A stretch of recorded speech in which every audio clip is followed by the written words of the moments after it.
Today, we're pleased to have Chuck Gabringer join us. Chuck is the author of Hockey in Dayton. It's a pictorial history. I've got my copy someplace. It's a pictorial history. Hold it, the guy in the. It's a pictorial history of professional hockey in Dayton, and Chuck is clearly a fan. I'm showing my age, but in the 50s, I joined my mom and dad at Hobart Arena for our hockey games.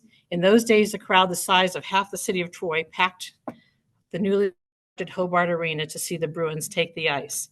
In the 60s and 70s, fans, including my packed one of hockey's great barns, Hara Arena, to watch the Dayton Gems, the more well-known and successful franchises in all professional hockey. In the 2000s, it was the Dayton Bombers that reignited the area's love for hockey. Just a little bit of back. I never know it by his presentation, but Chuck holds an undergraduate degree in communications and journalism and a master's degree in behavioral science. Currently, he's the project manager at PNC Bank. There's a lot of hockey history in Dayton, and we're delighted that Chuck is here to share the history for us. And just as a reminder, after Chuck's presentation and questions, he's brought books here. So if you'd like to copy and have him autograph it, you can do that. So Chuck, it's all yours. Thank you. Thanks, Donna. First of all, I'll tell you, if you're a customer of PNC Bank, they're anywhere near the money. So you're safe. So you're safe there. So it's good to be here. It's an eventful. I'm glad I got here because my Joe plays for the Dayton Stealth and spent the morning at Mass. He had a game down at Miami University yesterday, and he took an elbow. So he fell the ice. He kind of laid there, and of course, being dad, I went, "You're not bleeding. Get up." But the poor kid dislocated his kneecap in a game, and he had his knee reconstructed. So when he got to the bench, he was his head not divorced, and his mom was sitting in front of me, and we get along just fine. And I said he might be hurt, because he injured it. Then he had to sit out. He injured it again, and that's when he had surgery. So he's been through the surgery. He's been through the rehab. And I was just hoping it was, it wasn't anything serious. So coach said yesterday afternoon, he's like, "Yeah, we're not going to let him play. He's got a game up at Hobart this afternoon." He's like, "I'm not going to let him unless he gets cleared for, cleared of concussion." We took him this morning down to Children's at. So we checked out. He checked out just fine. I mean, he told the PAs like, "Oh no, I'm fine." His mommy goes like that, and it just well, he's a smart kid. He wants to play hockey. So everything he's playing, I told him what I usually tell him: get in front, collect the garbage, right? Get in front of the net, collect the garbage. Fear or butt in somebody and get a match penalty. So he's up there to score a goal. But when I got up this morning, how long do I have anyway? What time do you close tonight? You have until about 5:30? 3 o'clock. Oh, 5 or 3. Okay, got it. I'll rock it through this. So when I did get up this morning, I was like struggling, like, what are you going to wear today? So I'm like, do I put a suit on today? Open collar, wasn't going to wear a tie or anything like that. Put a suit on. Maybe I'll just wear some jeans and put a sweater on, button up shirt underneath and kind of like go on untucked. Laying in bed, and I'm like, it just dawned on me. I'm like, dude, you're doing a hockey presentation. Just put it on for God's sakes. So put a jersey on. I put this one on. It's the Scoop. I've got a Blue Jackets jersey. I never did the jersey auction thing with the Bombers or anything else. I don't have a jersey. I got a Boston Bruins jersey, but I thought it was more. This is one of the Stealth jerseys that my kid wears. So So, I'm not slumming out on purpose. I was just trying to stay with the motif. So, Donna, Elizabeth, thank you for the opportunity to come here. Thanks for coming here. When we scheduled this back in February, it dawned on me, I'm like, this is going to be in a Sunday in the fall. And I like watching football. So I've been, as I was explaining, sentenced to be a Browns fan. So I'm like, I like watching my football on Sunday afternoon, but now I would like to thank you personally for not allowing me to watch the Browns today. So, all right. Oh, God, it's just tough. So, I'm going to talk about history, and we'll talk how I put this together. And certainly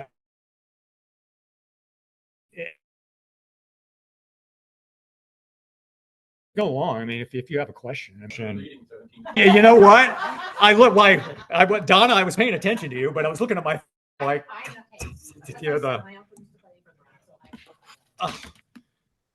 the one. But I'm happy to be here. So as I was explaining, this is probably 25th time. I've done the same one twice. Yeah, it's. I'll remember things. I'll remember more things. I don't remember things from before. So, so I'm going to talk about the book. I'm going to talk about history, talk a little bit about the family background. So this is me right here. That's me right there. That's my older brother, Bob, who, as I was explaining to Donna, when we were younger, we were the two that liked to clash. So having the sticks together like that is actually not a good representation. The sticks should be down and we should be beating on each other, because that's the kind of relationship that we had. But, we grew up on the Gems, and I'll explain how we got there in just a second. So grew up on the Gems, went to Wayne. Wayne did not have a hockey program. So ended up playing soccer instead. But we grew up on the Gems. And I'll explain the time here in just a second. The kids in the neighborhood, everybody had a stick. Everybody became a Gems fan. So the kids would gather at our house. We had a neighbor around the corner who worked for Midas, and he made nets out of old muffler pipes, tied some chicken wire to it.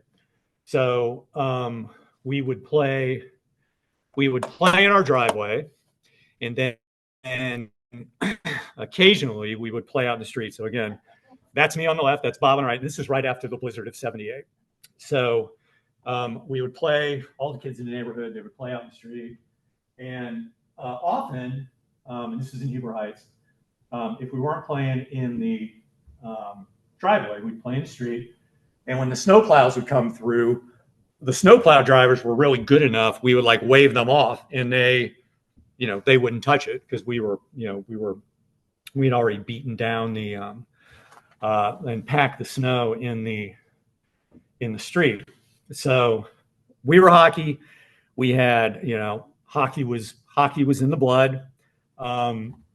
When the Gems, in the early days of the Gems, my mom and dad had season tickets. Again, I'll get to it here in just a second. I didn't go to a lot of games. They always took us to the Gems always played. Lefty McFadden always wanted the Gems the night before Thanksgiving. Could guarantee himself a big crowd. So we always went. The kids always went the night before Thanksgiving, and when mom had a headache. So as I was explaining, I was the youngest of 5 boys. So we always tried on Sundays, because the Gems always played Wednesday, Thursdays, and Sundays. So we tried like heck to give mom a headache on Sundays so we could go to the game. So sometimes it worked, sometimes it didn't. But what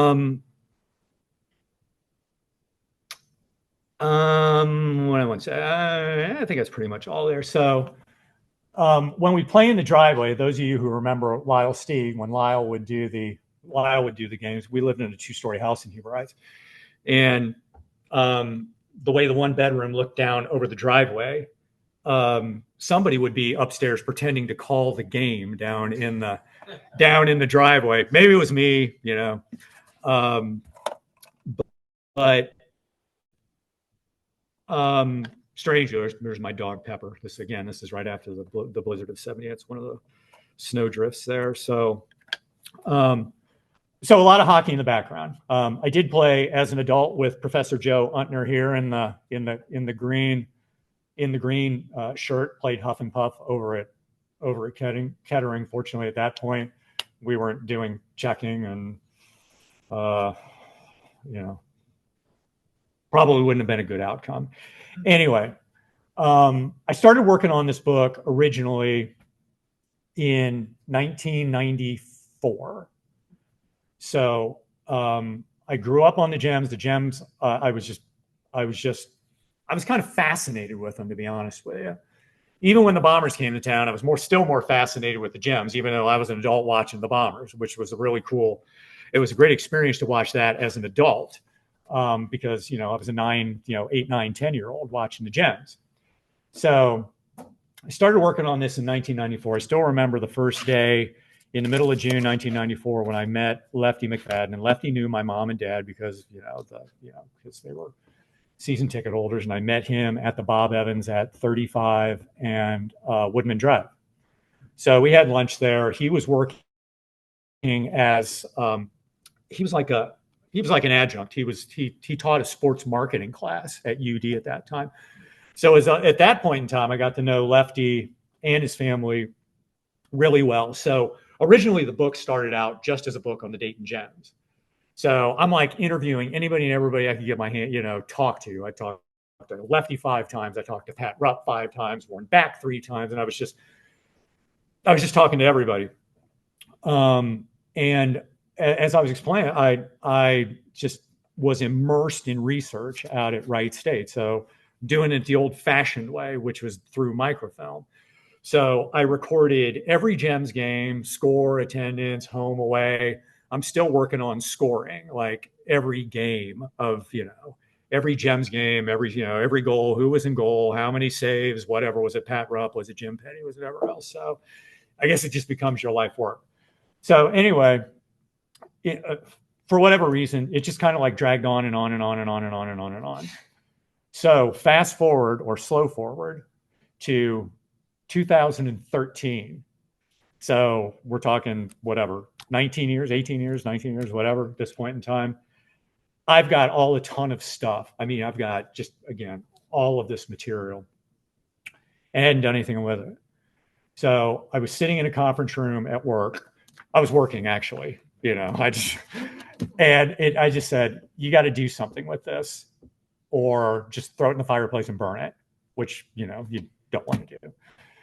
I went to Hara. Sorry. Well, that's okay. I'm going to talk about that. I'm going to move through it here. So I had seen Arcadia's work. You can see it at, Caroline Park in the bookstore. If you go, to Walgreens, if you go to CVS, you'll see the racks of local history books. This is Arcadia Publishing. So I called Arcadia and said, hey, I've been working on this thing for this hockey team in Dayton. Would you be interested in it? And they said, well, we usually don't restrict it to a team, which in retrospect, after looking at their entire library, well, sometimes they'll make an exception for that. But it turned out okay. I sent them a proposal. They said great.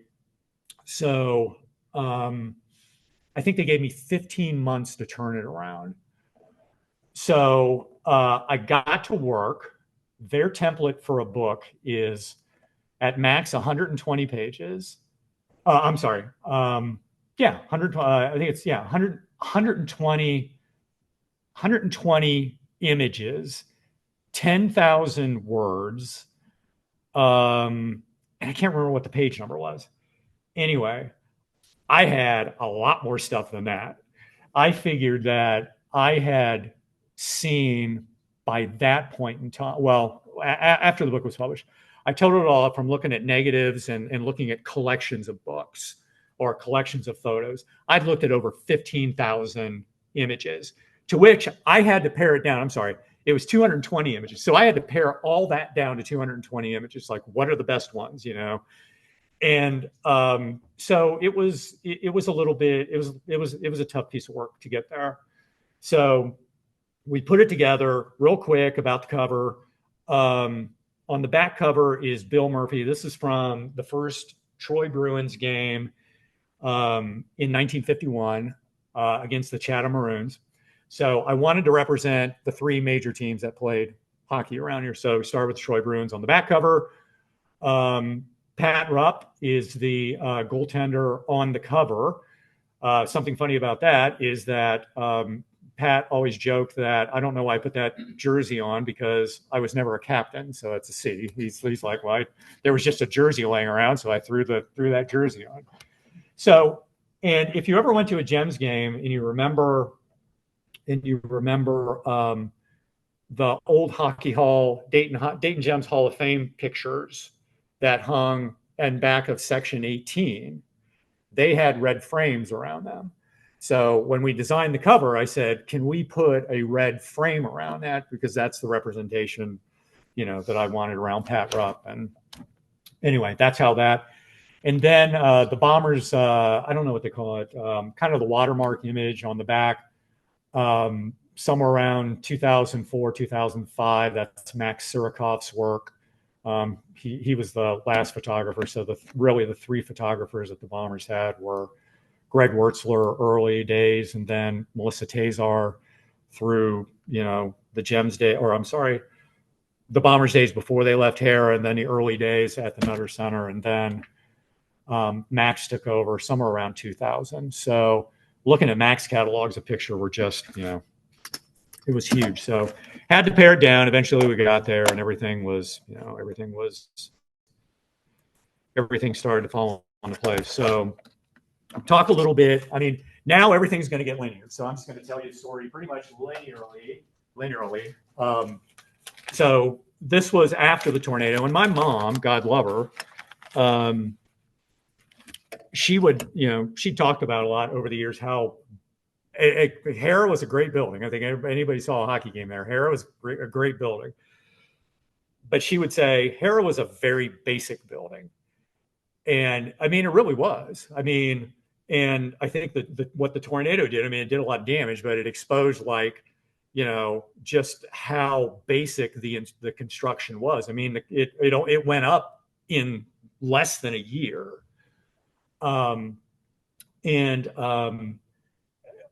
You know, everybody knows no frills, no suites, you know, you know, 2 sets of men's restrooms, 2 sets of women's restrooms. You know, it was, you know, it is what it is, or it was what it was, but it was a great building.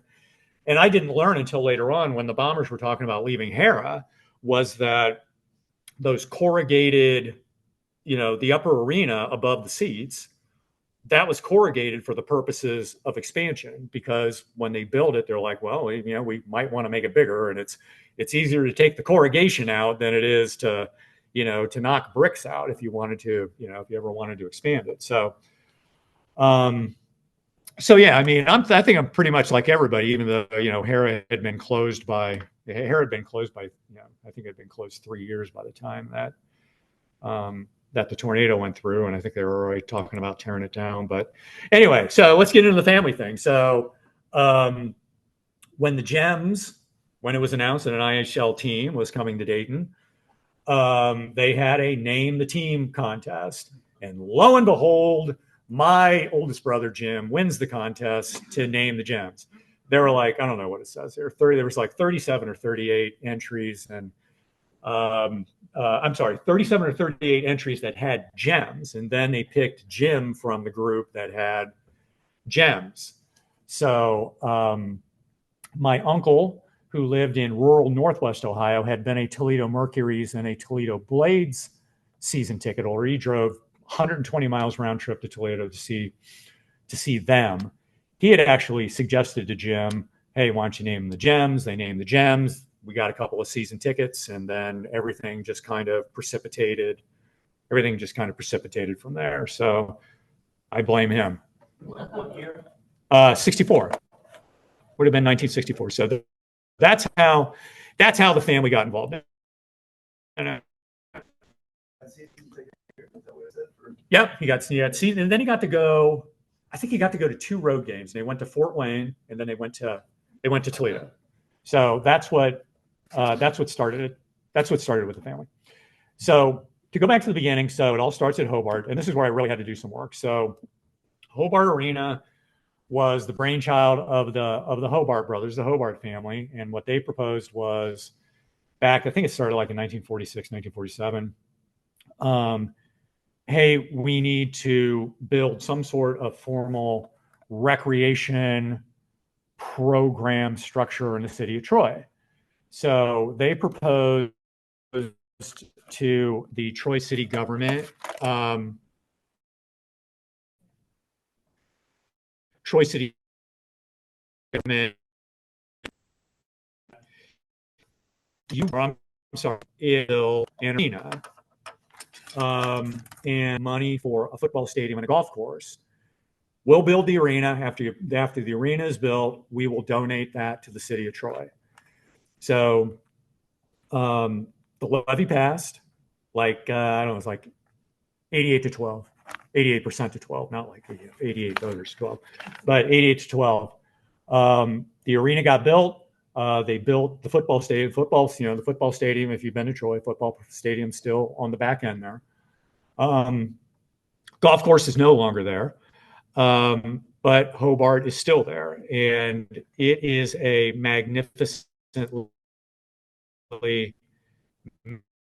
maintained facility for a facility that's almost 80 years old now.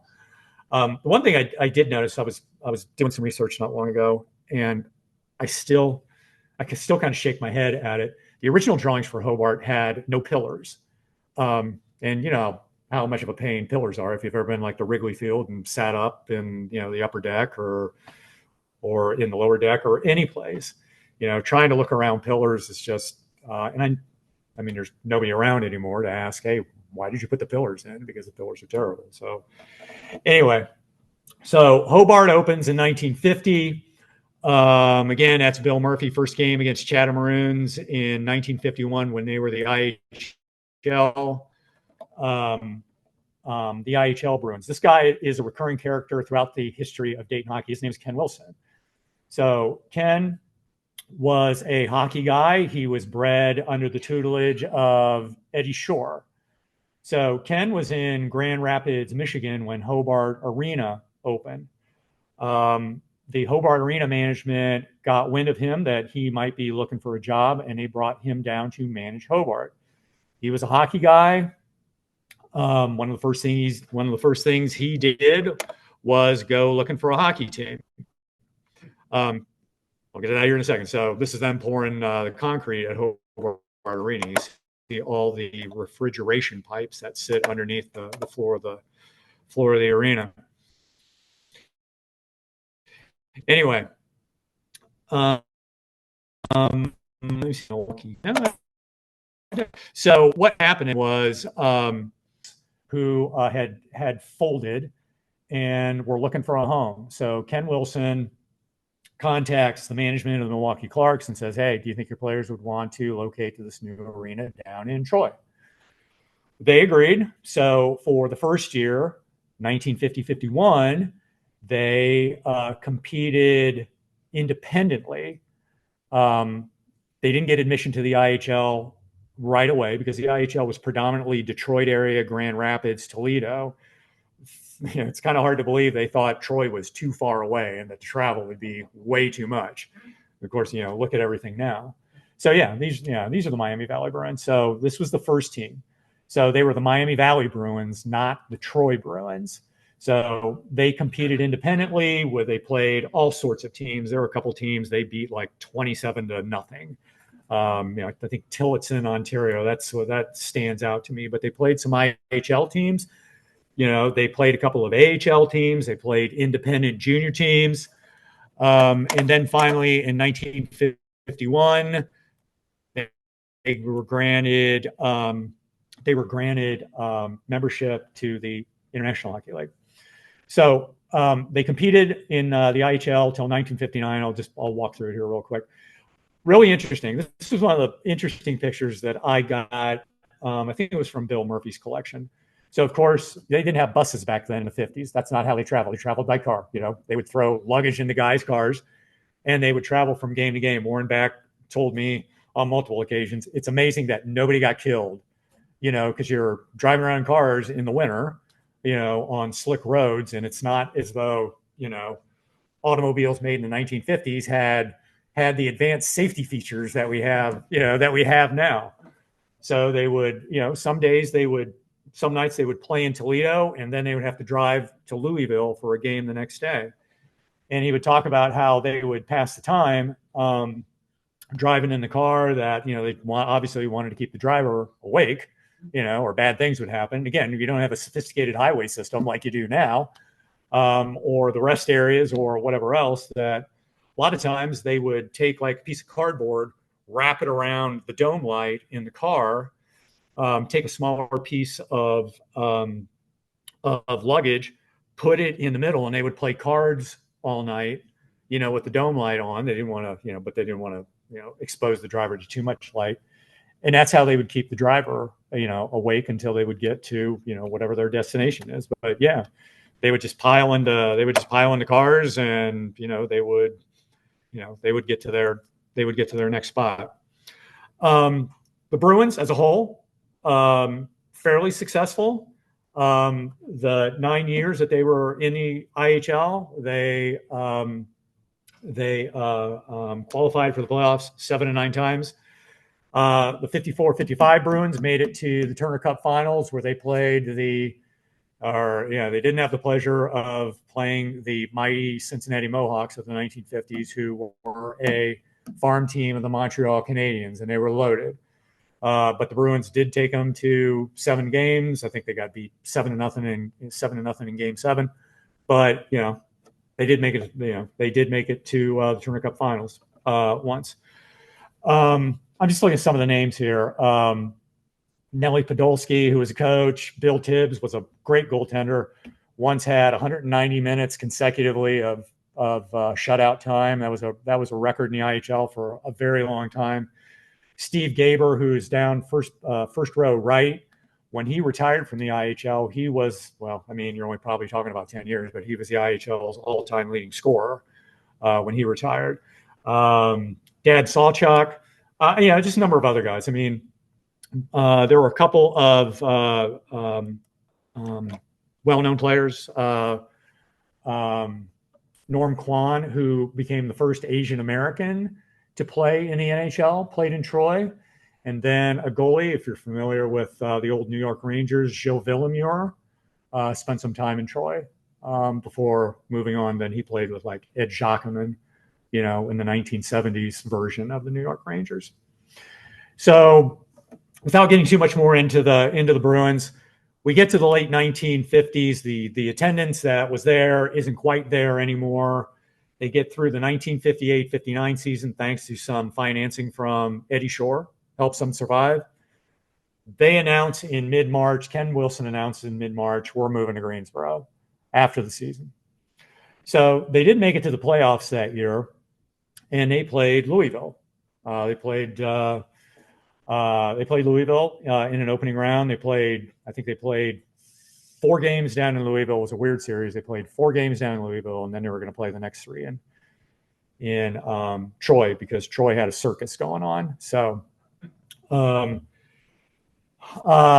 go 3-1 down in Louisville. They come back in Troy, April 8th, 1959, playing on a Sunday afternoon. The next day, the Reds were opening up at Crosley Field. Anyway, the game is headed to overtime. It's 3-3.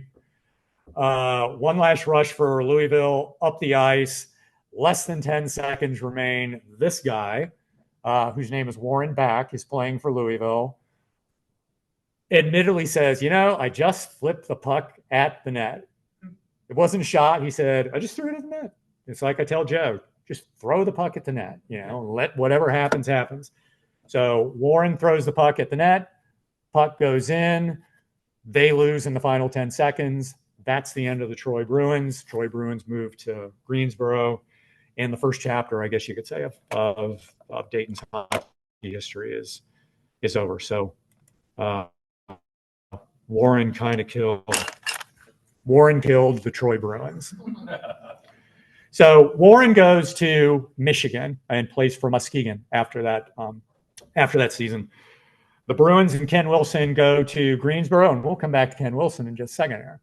So this is a map of the IHL from one of the IHL yearbooks. This is 1960. This is the 1963-64 yearbook. So, well, actually, it's the 64-65 yearbook, but before the season starts, Chatham and Windsor drop out. So the talk long before in the IHL leadership was, we need to find a team. And we've been to Indianapolis multiple times. We've been to Louisville multiple times. We've been to Johnstown. We've been to Huntington. We've been in Marion, Ohio. We've been to Muncie, Indiana. We've been to Omaha. We've been to Minneapolis, St. Paul. So they're looking for something a little bit more, regional rather than expanding everything out. And they don't want to go back to cities that they had failed in. So give me just a second here. Let me get squared away here. In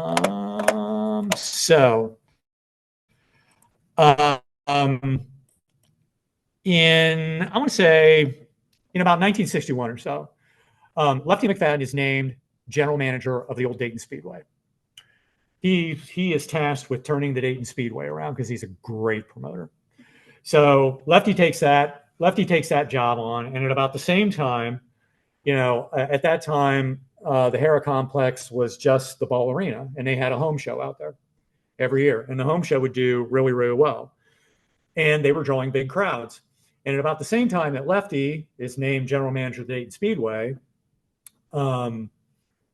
Ralph and Harold Wampler start talking about a bigger arena to host bigger events, like the home show, like the Shrine Circus, which we did not have facilities for around here.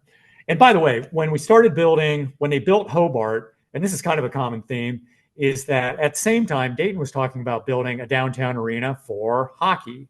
So that's 1948. And of course, you can see 80 years later, exactly where we're at. So that's one of a number of times where that will come up here. So this is what Dayton looked like in 1964. So I'm actually I'm always kind of fascinated, what Dayton looked like at that time. So this is what Dayton looked like in 1964. So no Kettering Tower, no Meade Tower, none of that other stuff. So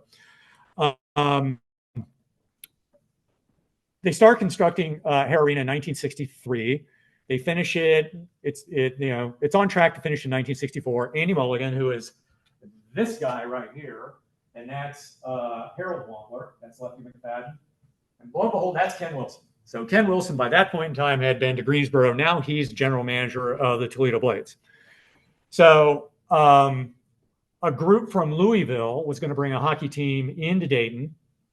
The league thought that the guys from Louisville had the financing. They didn't have the financing. But the league still wanted a hockey team in Dayton, new building, new market. Hey, you can probably be successful.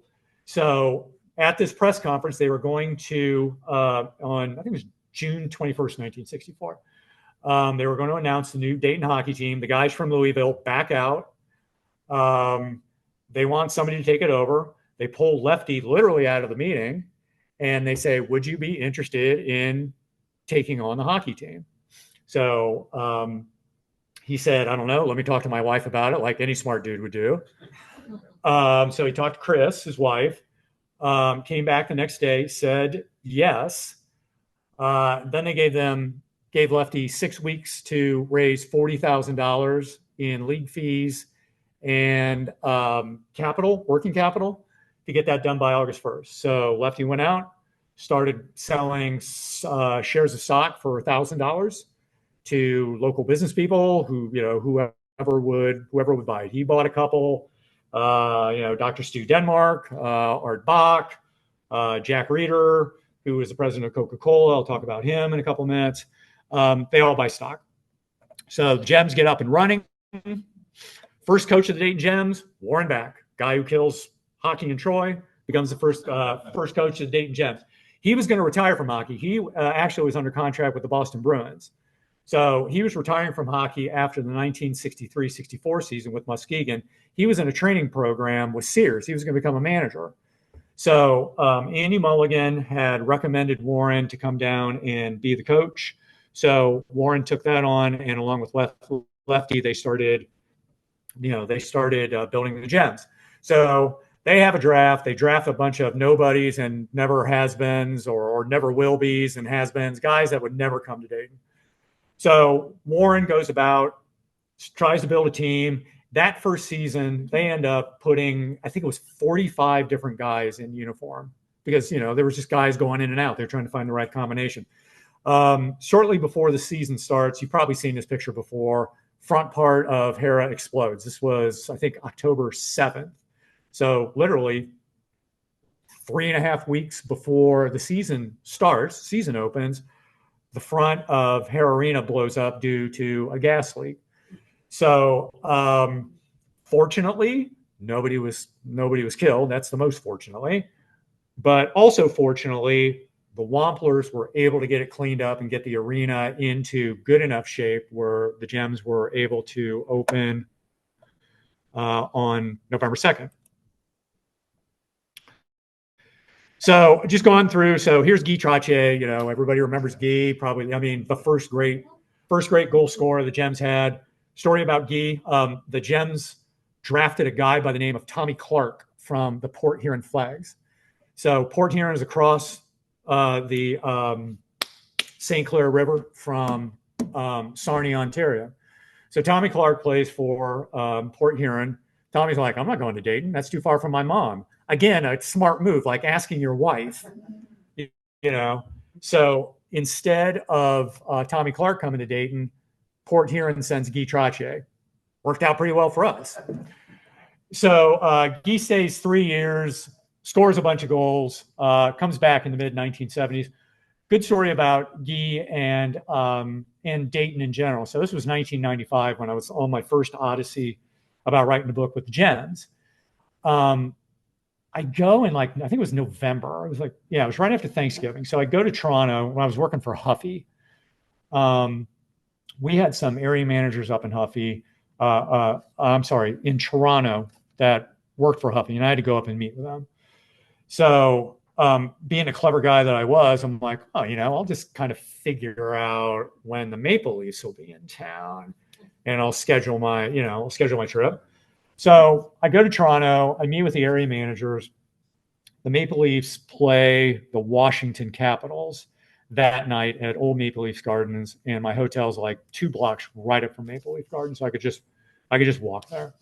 So go to the game, perfect seats, third balcony. It was just a gorgeous arena, padded seats, first row. I'm sitting next to this husband and wife, and we just start talking. And I get you're not Canadian, are you? I said, no, I'm an American. And she said, well, where are you from? And I said, Dayton, Ohio. And the wife goes, oh, we remember Guy Trottier. And I just thought that was really amazing. Guy ended up, I think he played his first game with Toronto in 1970. So you're going to talk 25 years later. Probably, it was surprising to me. I didn't know how many NHL fans, just even over the years, knew where a player played, in his minor league career. They don't care. Once they get to the NHL, I don't care. I don't care where you played. Just score goals here. Win a Stanley Cup here. But I thought that was really cool. But they still didn't buy me a beer. Lefty's success with the Gems, he was so well connected. He had these guys called hockey hawks. These were guys in press. These were mayors. These were commissioners. These were guys that owed him money. And they helped him promote the Gems. They would sell season tickets for him. They would get groups together, to get to the game. So Lefty was the perfect guy to do it. He was just so he was so personable, incredibly well connected. Just over the years, he leveraged those connections, and that brought the crowds in. First team, 1964-65. Pat Rupp on the right. Again, they cycled through like 45 guys that first year. They were at one time 5 and 28. 5 and 28. They were really bad. Yeah, that's really bad because Lefty was famous for saying, we're not going to be the New York Mets of the early 1960s. Well, you weren't. You were actually worse than the New York Mets. So they're 5 and 28, but they start adding guys like Pat Rupp. They add guys like, there's Bob Bailey. Let me see. Where's Sid Grant? Sid Grant's over there. There's Warren, Rich Brown. So Pat Donnelly's right here. So they start adding all these guys. Second half of the season, they actually have the best record in the second half of the season in the IHL. They still didn't make the playoffs. But they kind of set the stage for everything else that was going to come the rest of the way in the 1960s. So real quick funny story here. So this is, of course, the old Reichs. And on up the side of the building. I miss Reichs. Funny story from that first year. There was a game, I think it was in February, that the Gems were supposed to cut a guy by the name of Al Cleary. And Al Cleary ends up scoring a hat trick on the day they're supposed to cut him. So Al Cleary scores third goal, story from Lefty. He's sitting up in the press box, doesn't know the tradition of throwing a hat on the ice. So some guy that's sitting across, I think that would have been like section 21, section 23 in back of the opposite or the opposing player's bench, takes his fedora, throws it on the ice. And it makes Nuffy really mad. And he asked the security guy to go get the guy, you're not supposed to throw stuff on the ice. Well, as it turned out, it was Dave Reich. It was Dave Reich who threw the hat on the ice. So Lefty was like, yeah, I almost threw like the owner of Reichs, out of the middle of the first stars that, along with Dietrich, the Gems had. He was on the suspended list in the IHL for slugging a referee. So when the Gems are going very badly, Ken Elliott, who was the general manager in Fort Wayne, says, hey, Bob Bailey's on the suspended list. He could probably help you out. He was an old National Hockey League veteran. He had played with Toronto and had played with Chicago. He was on his way down. So Bob Bailey comes. He's just one of those guys that turned everything around, and stayed for a couple of years. He's another part of the story coming up here in a second. I love this story. So you see Bob Bailey on the right, Dietrich, and Pat Donnelly. Pat Donnelly standing up behind. Pat Donnelly, first game in late December of 1964, first season, comes in, first game, scores a hat trick, gets a set of tires. So they had, by that time, they had all scored hat tricks, and I think, might have been Grismer, might have been Dayton Tire, they give him a set of tires. Ted Laboda. So Ted Laboda, Lefty loved the rough stuff. I mean, he said that. I liked hockey, but I loved the rough stuff. Ted was the first, I can't even call it goon because he only had like 120 minutes in penalties. But back in 64, I mean, that was a lot of penalty minutes. It was like 400 penalty minutes, which some guys were getting. But anyway, on nights, and this was a true story confirmed by Lefty, on nights where things weren't going very well, Lefty had a signal for Ted to mix things up, to start mixing things up. So, whatever it was one of these. Pat Rupp came to Dayton in early 1965. He played in the Olympics in 64, also played in 68, was a fixture with the Gems for several years. So there was a story there, but I know I need to keep moving, but I'll move on. Lefty and Barb Brigner. Barb Brigner was a fixture in the office for almost the entirety of the Gems' existence. And I got to meet her before she passed away, and she was just a delightful woman. Funny.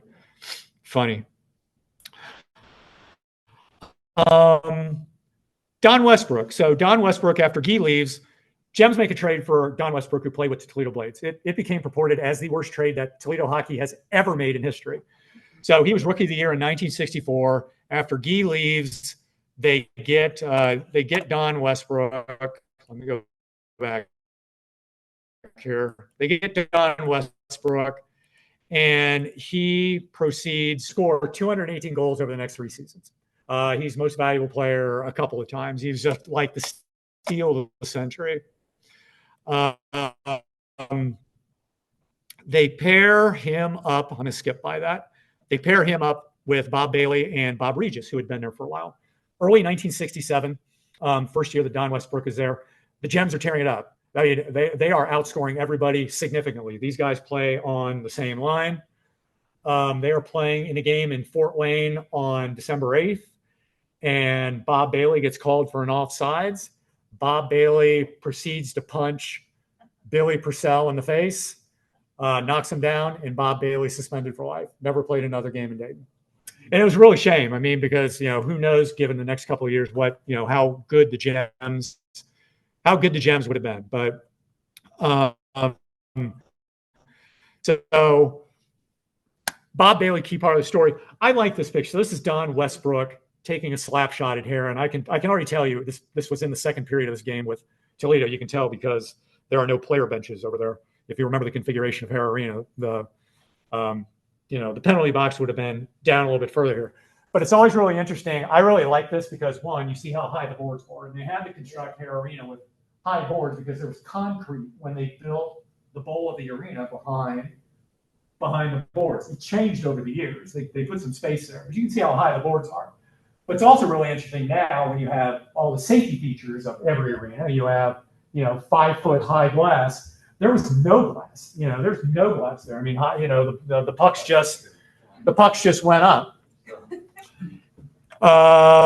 Let's see here. Lefty, always the PR guy. Bobby Hall went on a whatever. He sat out the 1969 season with the Chicago Blackhawks due to a contract dispute.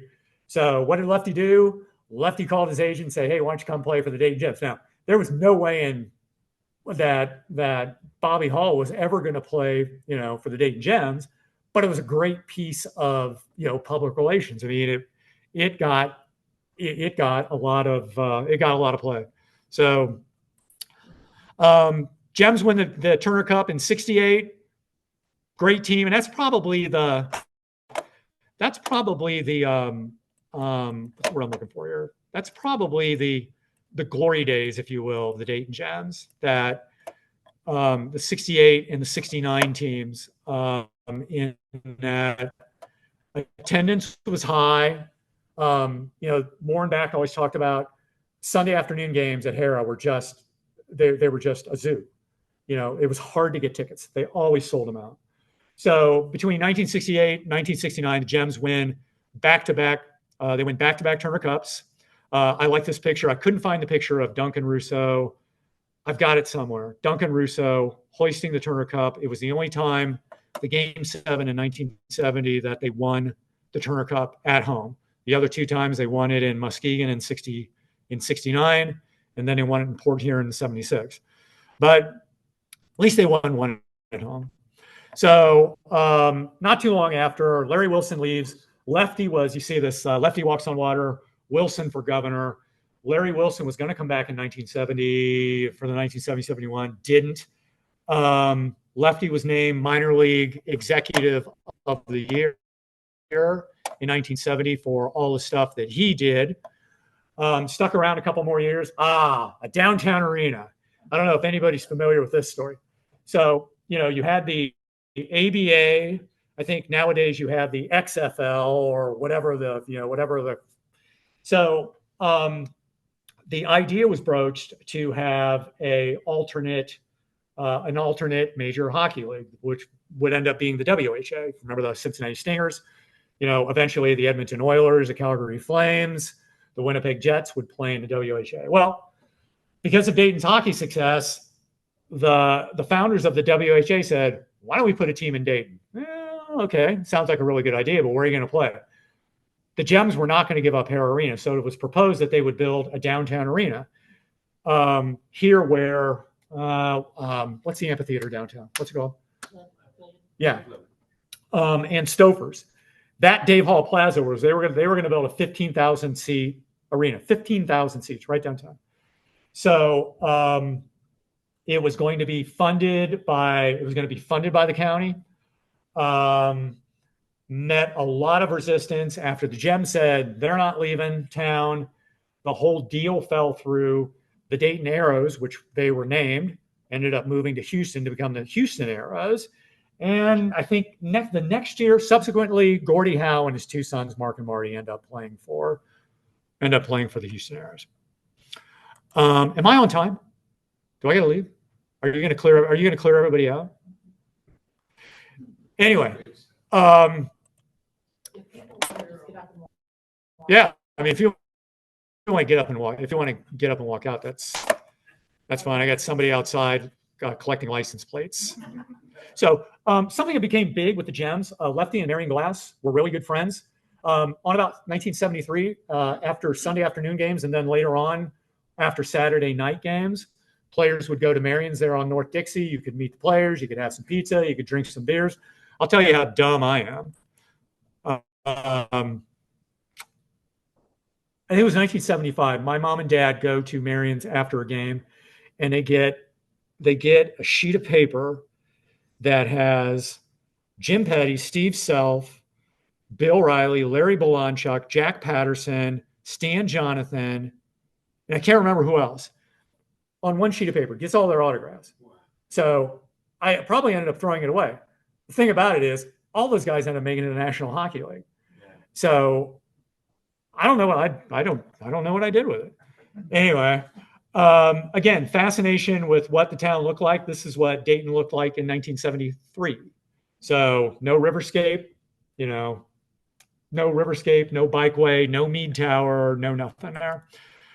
Lefty leaves, takes a job with the Washington Capitals when they were founded in 1973. He was friends with Max McNabb from the Boston days because Dayton was a farm team of the Boston Bruins. Lefty goes to the Washington Capitals.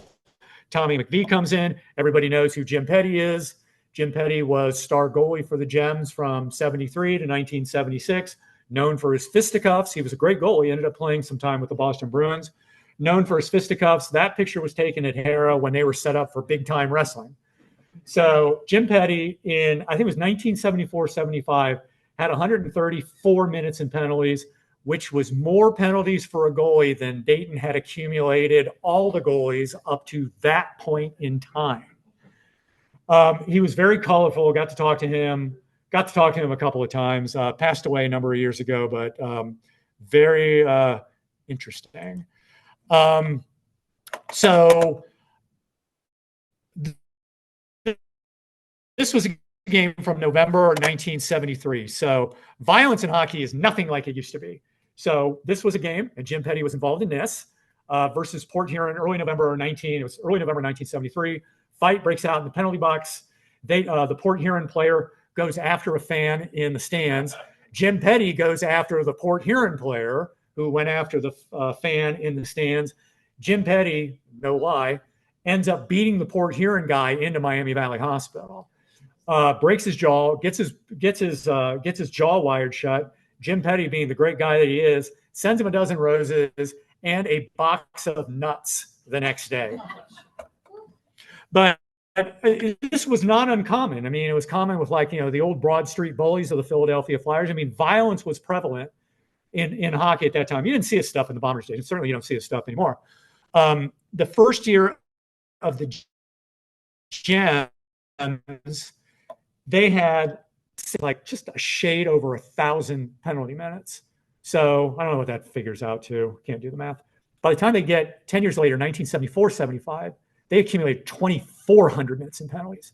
So a lot of that's through fights, 5-minute fighting, 10-minute misconduct, game misconduct. I mean, you start, and it wasn't unusual to, what's what I'm looking for. have 300-minute penalty game, 300 minutes in penalty games. I mean, it was just crazy. Dayton and Toledo, Dayton and Columbus, the Columbus Owls, I mean, they went at it all the time. I love this picture. This is after Lefty goes to Washington. So from right to left, Rick Ragnello, who played with the Gems, was Rookie of the Year. Dave Forbes, who played with the Gems, was playing with the Boston Bruins, played with the Gems in 1971-72. That's Tom McVie, who was the coach with the Gems, ended up coaching. This was this picture with the Capitals. Carol Studebaker, who was a member of the Gems board of directors, Lefty, and Tony White, who played with the Gems and the Washington Capitals. The Bruins were playing. The Bruins were playing in Washington one night. Somebody snapped a picture of that. I just think it's just such a great picture. Anyway, so this is the great team of '76, the last Turner Cup team. 9 of these guys end up spending some time in the National Hockey League. The 2 that spent the longest time in the National Hockey League were Stan Jonathan, Gordy Lane, who won 4 Stanley Cups with the New York Islanders, playing with Brian Trottier and Mike Bossy. Brian Trottier, Mike Bossy, Clark Gillies, etc. So who is this? Who do you think this is? This is Ken Wilson. So Ken Wilson comes back to Dayton 27 years after he starts, brings the Troy Bruins to town. So even though attendance, at least this, they say the tickets out attendance, which there's a difference between tickets out and paid attendance. So there was a period, the season before the 1976-77 season, that the Gems, you would think they were drawing great crowds. Well, a lot of them were freebies. A lot of them were buy one, get one free. And, thanks to some of the old 10-cent beer night tickets, they did okay, but they lost after that Turner Cup season, they lost $200,000 and they were close to folding. Well, Ken Wilson had been everywhere. He had been in Des Moines. He had been in Flint. He had spent some time with the NHL California Golden Seals. He was hired to bring the Gems out of, like the Pat Rupp, see the Pat Rupp picture back there, to get the Gems back on good footing. Couldn't do it. The winters were really rough. The economy in the mid 70s in Dayton was not good. So, the culmination of all those things just spelled doom. Gems take a couple of years off. But after that season, it was the funniest thing. The Columbus Owls, if anybody remembers the Columbus Owls, were owned by a guy by the name of Al Saville, who was apparently a savvy businessman. He owned the Pittsburgh Penguins at that time, and he owned the WHA Indianapolis Racers. Well, the Owls, who played in the old State Fairgrounds Coliseum, which is really a barn if you've ever been there. I mean that's where they have the cow exhibitions and or the agricultural exhibitions. He's not happy with the contract there, so he's like, "Hey, I'm going to move the Owls somewhere. I got an idea. How about if I move it to Dayton, where the team just folded?" So Al Saville moves the Owls to Dayton in August of '77. 2 months before the season is going to start. Things don't go well. By the time you get to December, the crowds are absolutely awful. By the time they get to December, they moved to Grand Rapids and they became the Grand Rapids Owls, which they, the Grand Rapids Owls stuck around for a while. Anyway, again, during this time, and I've skipped over actually a couple of times, they were talking about building a new downtown arena because Hara was beginning to age at that point in time. Well, but once again, there was no arena that was getting built. Anyway, let me see here. Hold on just a second. Okay, so Gems take a couple years off. They come back with what is billed as the second coming of the Dayton Gems, 1979, 1980. They hire Keith Sprunk as general manager. They're only here for a year, and then they fold up permanently. Just special note of the guy who's in goal right there for Dayton. And Dayton had those, I don't know if you remember them, they had these god-awful uniforms that look like the Houston Astros uniforms of the late 1970s. They're terrible looking. So anyway, Gems stick around for a year. They fold. It's 1980. Fast forward to 1990. The ECHL has been around for 3 years by this point in time. This is a story in, I think it's the December 9th, 1990 Dayton Daily News. I'm living in a basement apartment over off Patterson Road, right in back of Daniels Park Road. The Sunday morning, I am hungover because my best friend had gotten married the day before. So I crack it open and you see ECHL bid could bring hockey back to Dayton. I'm like, hey, great. You know, it's been 10 years. We've had the Dayton Dynamo. We've had the Dayton Jets. And I think the Mo Benoit coached the Troy Bruins. But we haven't had hockey in a while. So they announce in February of 90, they have an exhibition game. Maybe some of you remember this at Hara Arena, end of February. I'm nervous because, you know, I want to watch hockey. And you didn't know, based on the way the Gems ended, if 5 people were going to show up or 5,000 people were going to show up. Well, they sold it out. You know, that night, Steve Kirk, who was doing the public address, said, hockey's returning to Dayton. Everybody goes crazy. And the Bombers were born. I think I went just a second. Sorry. Getting there. I'm getting bucks. I'm sitting with my mom, $100. You know, it was like $4. We're sitting in section 18, the corner here. So shade over 4,100 are there for opening night. And I remember saying to my dad, because I was obviously too young to remember, I said, God, Dad, was it always like, I mean, there was a crowd in there. I said, God, Dad, I said, I love this. And he goes, it was always like this. And that was, for me, that was like really exciting because I was used to the last few years of the Gems, like going to where they had crowds of like 1,200 or 1,300 or 900 or something like that. And I think all of you remember those first few years of the Bombers. The crowds were great. This is the first team. There's Claude Noel, who was coach Gem. There's Steve Kirk. By the way, when the Gems came back in 1979, Keith Sprunk, who was the general manager, had hired Steve to do the play-by-play for the Gems on radio because he had played hockey in college. So not long ago, I talked to Rick Hellisty, who was the director of publicity for the Gems back then. I'm like, what was the deal with Steve Kirk? He said, well, Keith was kind of a promotions guy. And he thought that, you know, if you hired Steve Kirk, because, you know, he had a name around here, that if you hired him to do the play-by-play, that, you know, it was going to drive radio listenership, it was going to drive crowds, it was going to drive everything else.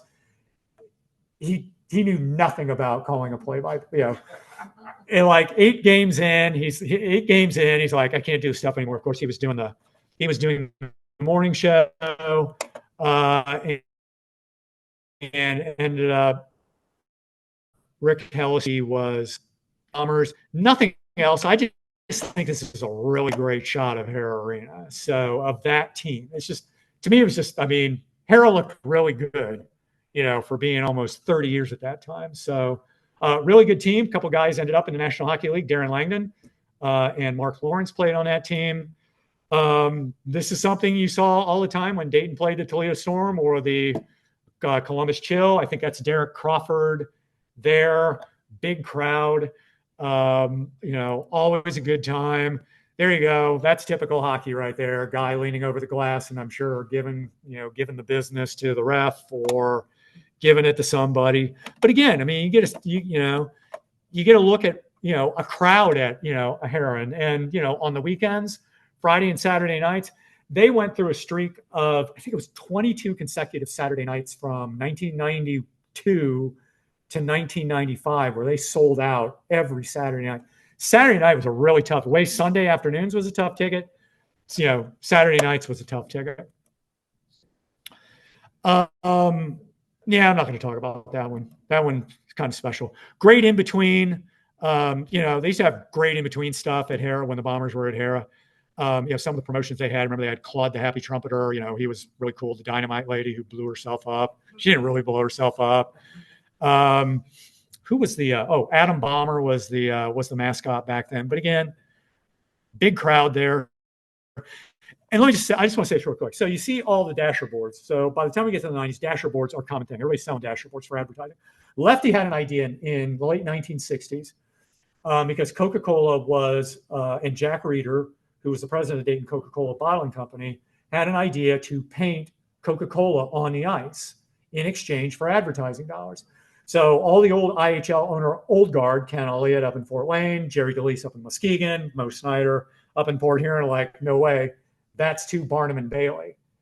So he wanted to sell dasher boards. He wanted to put paint on the ice. They said, no way. Lefty was like way ahead of his time on, way ahead of his time.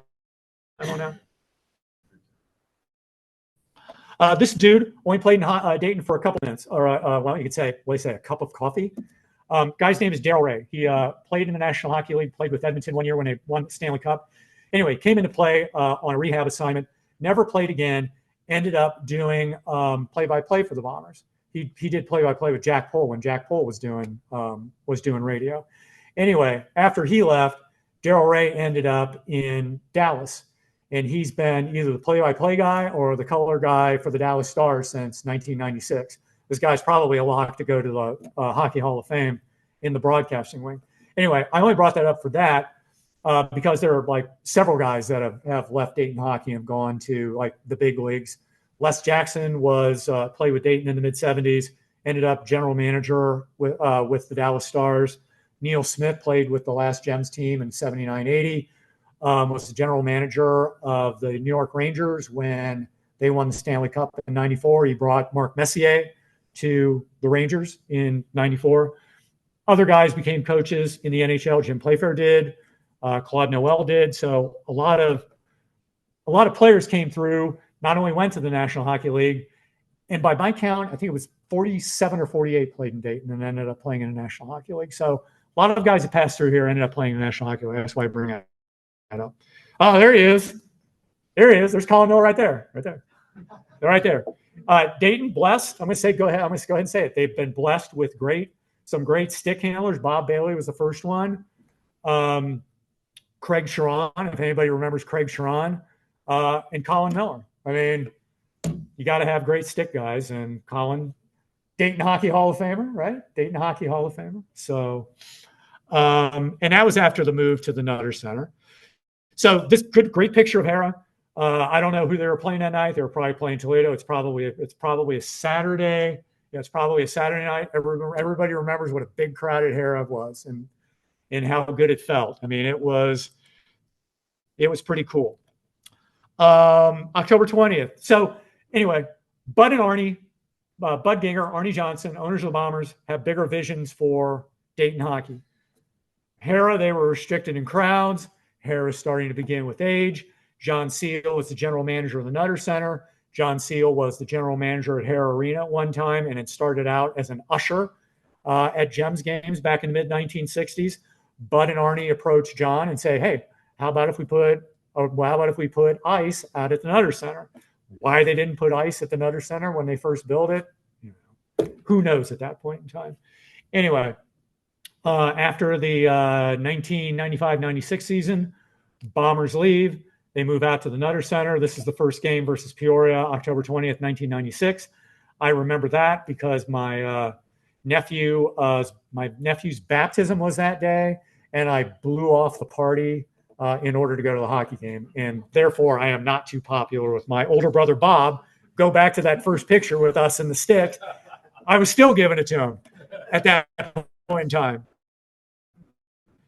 But the problem with the Nutter Center, if you went to the Nutter Center, is even if you had 3,000-4,000 people in a 10,000 seat building, it just didn't feel good. So this is from the first year because that's Derek Harlovsky playing goal.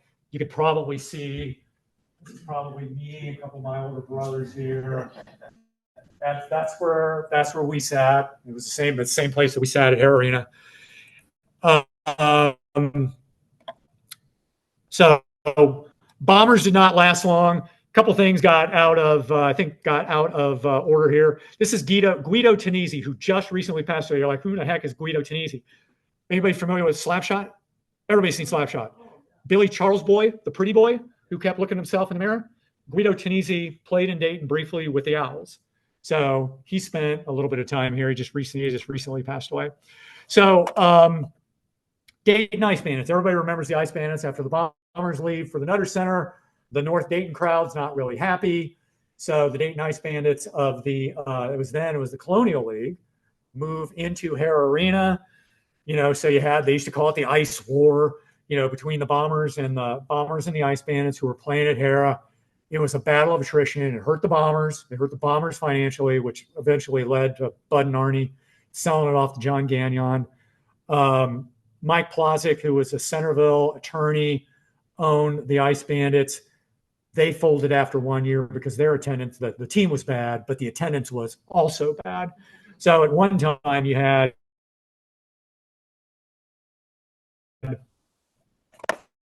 two teams. You had two teams at Hara. So Bombers fold in 2008, 2009. It is worth noting the Bombers never won a championship, so they never won a Kelly Cup. They did make it to the finals twice. When was it? In 2002 and 2007. Made it to the finals a couple of times. And I know a lot of people weren't really happy, but you always had to hand it to Bud and Arnie. I mean, the first thing, their philosophy was, we get players in here and we want to move them up to the next level. So a lot of guys that came through Dayton ended up going up to the next, going on up to the next level. Really good players. I mean, it hurt the team, but it was one of those things that really cemented, the Bombers' reputation for a lot of years of being a great feeder franchise. I mean, they did move. John Emmons ended up in the National Hockey League. Eric Boganicki ended up in the National Hockey League. As I was just talking about, Darren Langdon and Mark Lawrence. Darren Langdon played with, I think he played about 700 games in the National Hockey League mostly with the New York Rangers. He played with Gretzky. So anyway, just real quick here, I'll finish up. After the Bombers fold in 2009, and by the way, we're talking downtown arena again. Before Costa Papista was the last owner of the Bombers folded, Costa again was pitching a downtown arena in the exact same place, Dave Hall Plaza. So it didn't get built. Costa folds up. The new Dayton Gems were born at Hara. Rich Bruner and Paul Nitz. Rich Bruner and Paul Nitz were the first owners. They played in the new International Hockey League because the old International Hockey League that the original Gems had played in had folded in 2000 and merged with the American Hockey League. Gems play out at Hara for 3 years. They changed ownership. Kathy Rupp, Pat Rupp's widow, took ownership the last couple of years. They folded. I mean, the crowds just were not good. People were not interested in going to the northwest side of town. And, it was not the level of the ECHL, and it was not the level of the old IHL. In come the Demons after the Gems, same thing. You had a hardcore 1,000, 1,200, 1,300 that would go see them. They won the championship, I think, in 2014. And then in came, which my favorite, the Demolition, which I think is a great name for it. If any of you went and saw the old Dayton Demolition. And then they folded. Hara goes out of business, and then there's no more hockey. So one thing I was involved in was the Lefty started the Dayton Gems Hall of Fame. So me and a group of guys, we picked this up during the Bomber years, and we resurrected it as the Dayton Hockey Hall of Fame. So we really haven't done anything with this since I think 2009. But this was a great picture, and they took it as a panorama, so it looks kind of wonky. So from left to right, it's Arnie Johnson and Warren Beck, Lyle Steig, Steve Self, Mo Benoit, Jamie Lane, Guy Trache, Pat Rupp, and Pick Schaefer. So I think all in all, I think there are 39 people in the Dayton Hockey Hall of Fame. So again, we haven't done anything with it. Hopefully we do something with it. Pretty soon. Let me see if that's, I think it's pretty much it. So Donna had asked me if I had shared anything. I'm going to finish with this. If I had talked to Dayton history, right, as the hockey lead for down at Carillon, because they want to build out this Dayton area sports history exhibit that, you know, depicts everything. The Dayton Triangles, you know, UD, and they have UD football, UD basketball, high school football, everything. So I'm picking up hockey.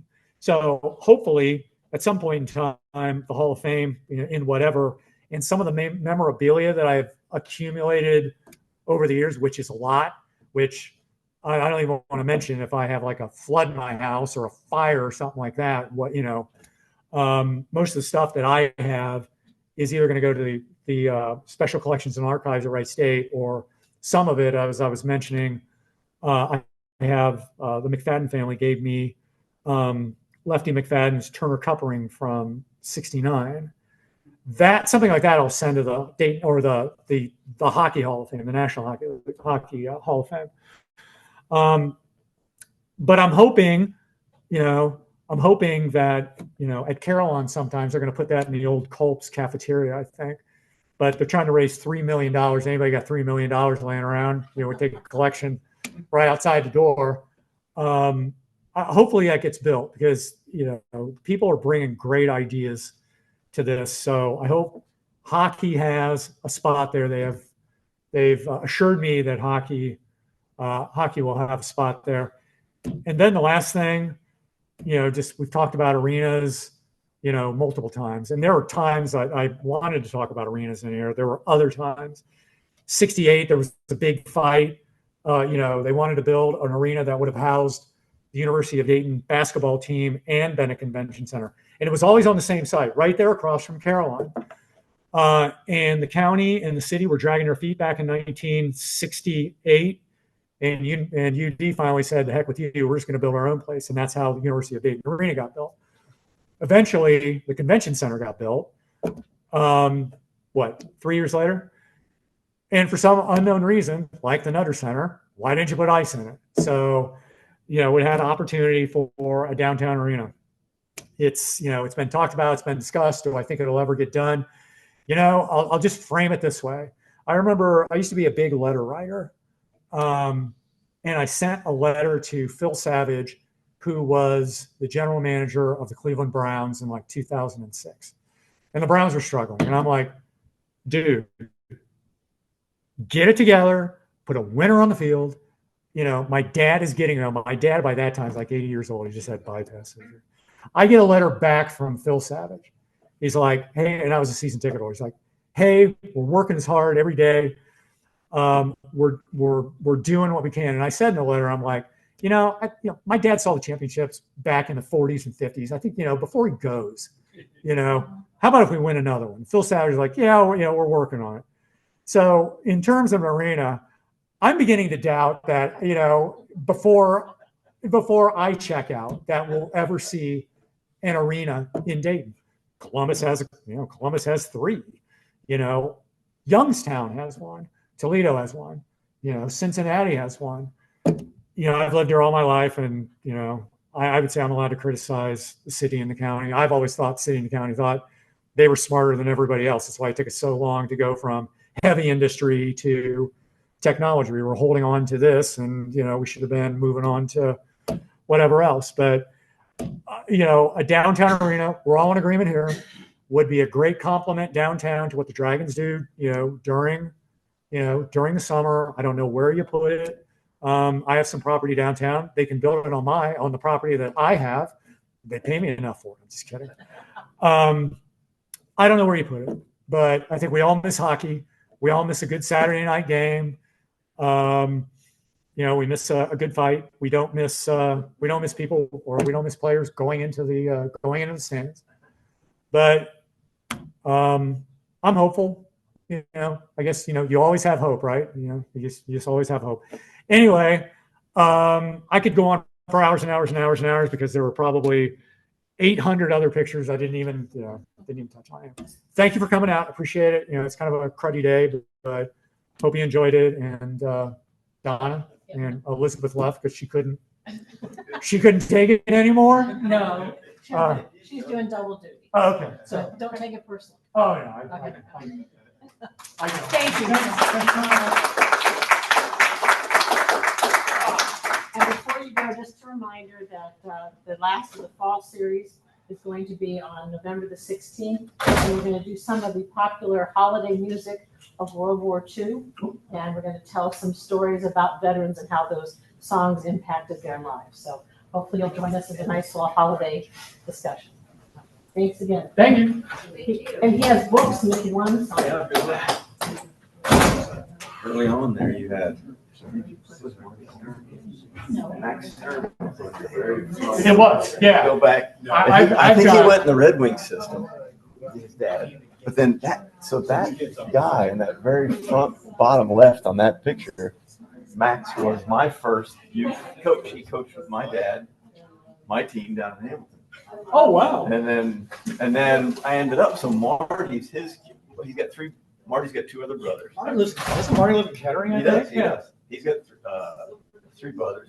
They played all the way. And then I'm sitting there on the bench, and he says, "Get to next week, Marty's son." He says, "Max." And I go, "Hey, Max Sturman." Max Sturman. I'm like, "That's your grandpa." It was like this moment for me. I should have called him out because I was talking about like Dad Sawchuk and Bill Tiggs.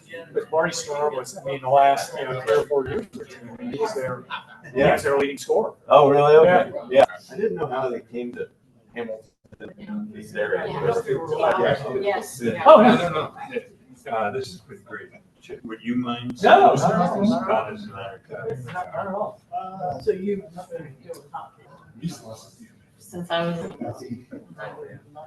Handwriting. In a minute, you can tell me about it. I said it when I was senior.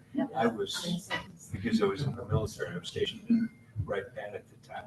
I was like right around 10, 12 years old, and I got through a ticket agency. I had them set it up so I keep getting hockey tickets. And we went out there, and he just says that he's been a hockey. Once we go out there, like you said, the Saturday. It was great. I just tell them, hey, Bill and I go and we go out there and have a great time. once you become a fan,